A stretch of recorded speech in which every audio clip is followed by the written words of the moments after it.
Hello, travelers. Welcome to the Copper Fox Inn. Come on in, take a seat, and join us as we discuss Homebrew for Dungeons & Dragons 5th edition.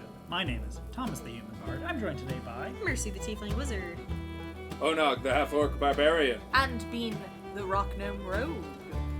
How's it going today, Bean? You looking... It's going great. So I've recently joined this cool society. It's called Belagarth. And they take all these, like, padded foam weapons and they fight each other with them. Oh, really? Interesting. Yeah, which is weird because, like, Do you get XP for...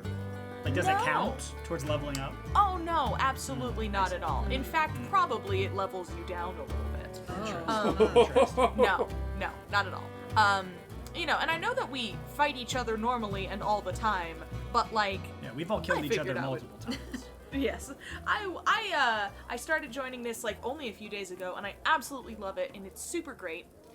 And basically, it is this medieval reenactment fighting style thing, and all the weapons that you bring have to be certain regulation of, like, not plushy, but they have to be safe enough to hit people with that you're not going to hurt them. Yeah, they have to have a certain density, yeah. Yeah, and so... Sounds like a coward's game, but okay. And it's great, because it's, like, all on the honor system of just, like, if you get hit, you have to call it out. So it's this totally great community, and it's really awesome. And the thing is, though, is while there are regulations about, like, the different classes of weapons and how they have to be padded, technically, as long as you're following certain rules, you can kind of make whatever weapon you want within those different categories and within the different rules of making sure they are safe. Okay. So while we were there, some of the people brought out what looked like kind of giant ping pong paddles. And they were like, oh, we're working on these, what do you think? And they were like, I don't know, maybe we need a different kind of foam. And I was like, what are those? And they were like, they're frying pans. Ah. And so they were making frying pan weapons to use in Belagarth. And so it got me inspired. You know, all you classic Tangled and Rapunzel fans getting all excited here. So... The Tangled fandom is going wild right now. Tangled fandom is This is one of those rare instances where the Tangled fandom and the Player Unknown's Battlegrounds fandoms collide. Yes. Don't forget Team Fortress. Oh, yes, Yeah. Team Fortress. And Cooking Indiana Mama. Jones. And Indiana Jones. So I thought about trying to bring, like, a chef class or something like that. To be honest, though, I wasn't super feeling any of them, so I thought I would just bring a magic item of the week. A Boop-a-doop-a-doop, boop. All right. So the thing is, while regular frying pans as weapons do exist, they are just sort of like, it's 1d6, like... Wait a minute. 1d6 bludgeoning damage. Is this a currently frying pan? Yes, it is the flaming battle pan. Because I couldn't just bring, like, a regular frying pan, because it'd be like, hey, you hit him with it, and it's 1d6, and everyone would be like, cool, sounds good to me. That is a frying pan. And Thank you for the magic item of the week. Yeah, no. So this is the flaming battle pan. So this is on D&D Wiki, and so because of it, I have no one to credit except the community. The ethereal internet itself. Yes. Yes. And let me tell you, there are some Born of the interwebs.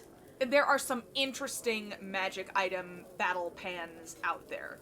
And There's more than oh, there are so many, dude. And like a lot of them are like, they have a dagger attached, they have spikes on them. This one is the one that I liked the most because it's sort of just an unassuming pan with abilities. So weapon battle pan, very rare, requires attunement. This battle pan has been enchanted with the power of fire. It looks like an ordinary frying pan, but with an ebony handle and a silvery metal crossguard and pommel. So the handle of this pan is very dagger-like. So this is Very a good. decidedly not ordinary frying No, it is not. You're like, assuming it in the looks least. like an ordinary frying pan, and then you get but it it out. has an ornate handle. And everyone's like, is that a dagger but with a pan instead of a blade? And you're like, nope, this is just an ordinary frying pan, nothing to see here. I would love to build some sort of custom sheath so that instead of what you're talking about being, it's the other way around, where they think you're going to pull out a very regular sword, and you It's a draw pan. a pan. from your waist belt. The pan itself is also dark metal covered with many tiny scratches, cuts, and dents, as if it's been through battle many times.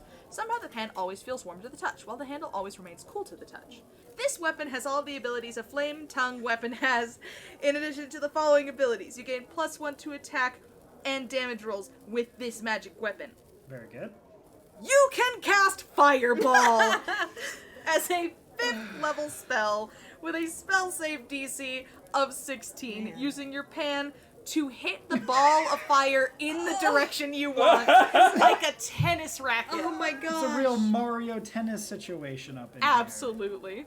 You can use this ability 3 times a day and regain all uses at dawn. I know wizards that can't do that more than twice. When you use the pan to cook with, you can gently heat the pan to cook food without requiring external heat. That's nice. You That's gain good. I like advantage that. on any rolls involving cooking with this pan. all those You cooking can- rolls, you know.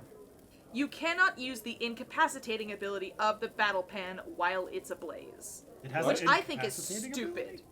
Apparently, pans have a default So that's incapacitation. yeah, and so here's the thing: is like, I love this and hate it, and there were so many others where it was just like you can heat the pan up a couple times a day, and then while you can burst it into fire and then cast burning hands with the pan as you hit someone with it. Okay, And I was okay. like, that's a much more This one allows you to do feasible- 8d8 damage Oh 3 times a day. My I gosh. love it. It's so great. But like also you don't cast it, you have to like serve. You have to volley it over. Yeah. That's If so they, funny. wait a minute. If they have their own pan, can they return Like, just ping pong. sort of a It just Ganondorf becomes Mario situation? Tennis. Yeah. Anyway, so I love it and I also hate it.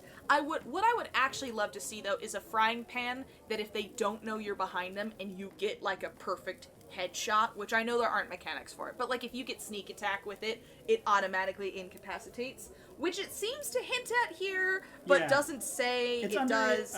It links to it at the top. It says weapon battle pan, and it links to weapon battle another entire article all about Oh, boy. battle Discussing pan the abilities. default battle pan. Yeah, and see, that's the thing is, I was looking at this variant earlier. rule incapacitating weapon. But no, the battle pan thing has this long, like, Uh-huh, it has a uh-huh. unique history. When he This was is such a 35, he rabbit gave it to trail. his 4 Oh, goblin no. friends, and then his name was Dave, and Literally, Wartpig it says Snout. his name was Scabby Rotten Toes. This Yes. is like someone's What? personal character. No, like, literally the whole description is, like, the history of a particular pan.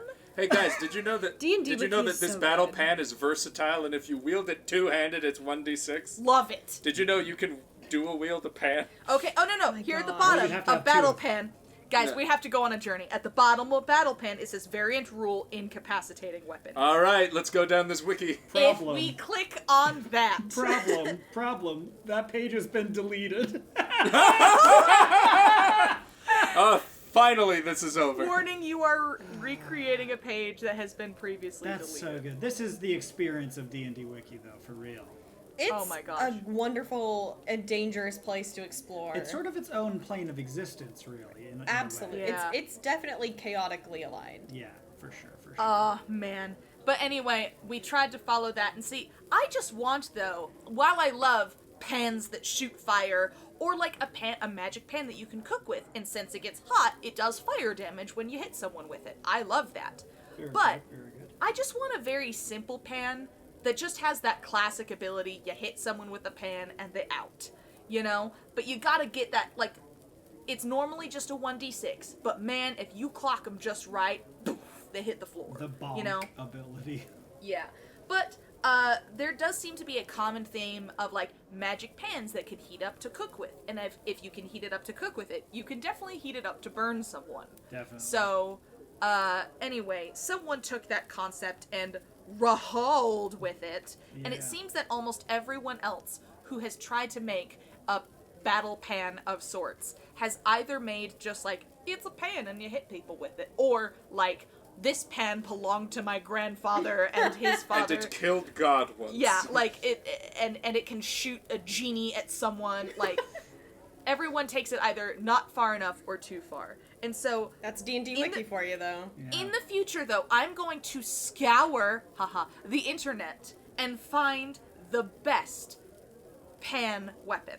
All I'm right. going to look at it, and when I hold it, I will say, "You are the pan," and I will know that it is the best one. So get ready, guys. I might come back at you in the future with some more pans, and you'll say no, and then I will just do it anyway. Post it on our Twitter instead, perhaps. Oh, maybe. Okay.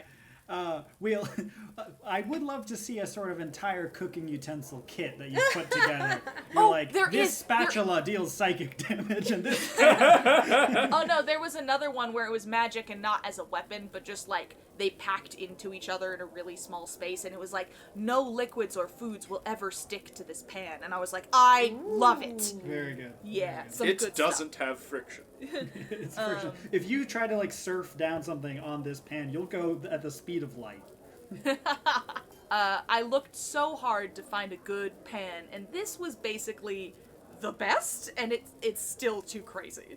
Well, But- I'm excited for the barrage of pans that you'll bring to us. A pandemic, if you will. Hey! Boo. I was so inspired by our pot episode earlier. Thanks for listening, travelers. If you, Boon! if you, Odog tried. Thank you. if you like pans, comment below your favorite pan. Link to your wedding registry, and maybe someone will buy you a pan. Remember to like the Oh, video. dude, if the pan had Teflon, you could also deal poison damage. Oh, gosh. It does say it's scraped up, so yeah, you really could. Remember to like the video and subscribe for future D&D homebrew discussion content. Send us your homebrews to our email, thecopperfoxinn@gmail.com, or on social media @thecopperfoxinn.